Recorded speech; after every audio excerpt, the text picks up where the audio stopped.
Hi friends, welcome to my channel. ഇതാണ് rolled ham food. കുറേ പേർക്കൊക്കെ ഇതിൻ്റെ യൂസേജ് അറിയാത്തവർക്ക് വേണ്ടിയിട്ടാണ് ഈ വീഡിയോ. ആദ്യം നമ്മൾ നോർമൽ പ്രഷർ പോട്ട് ചേഞ്ച് ചെയ്ത് കൊടുക്കാം. അതിൻ്റെ ബാക്കിൽ ജസ്റ്റ് ഒന്ന് പ്രസ് ചെയ്താൽ തന്നെ നമുക്ക് ഈസി ആയിട്ട് അത് റിമൂവ് ചെയ്യാം. എന്നിട്ട് റോൾഡ് ഹെം ഫുഡ് അതിലേക്ക് അറ്റാച്ച് ചെയ്ത് കൊടുക്കാം. ഇതിൽ കാണിച്ചിരിക്കുന്നത് പോലെ ചെയ്താൽ നമുക്ക് ഈസി ആയിട്ട് അത് അറ്റാച്ച് ചെയ്യാൻ പറ്റും.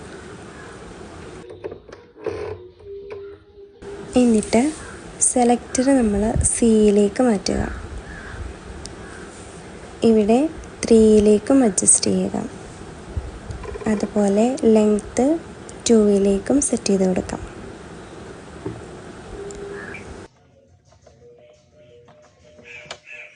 ഇനി നമ്മൾക്ക് ക്ലോത്ത് ഇതുപോലെ ഫൂട്ടിനടിയിലേക്ക് സെറ്റ് ചെയ്ത് കൊടുക്കാം.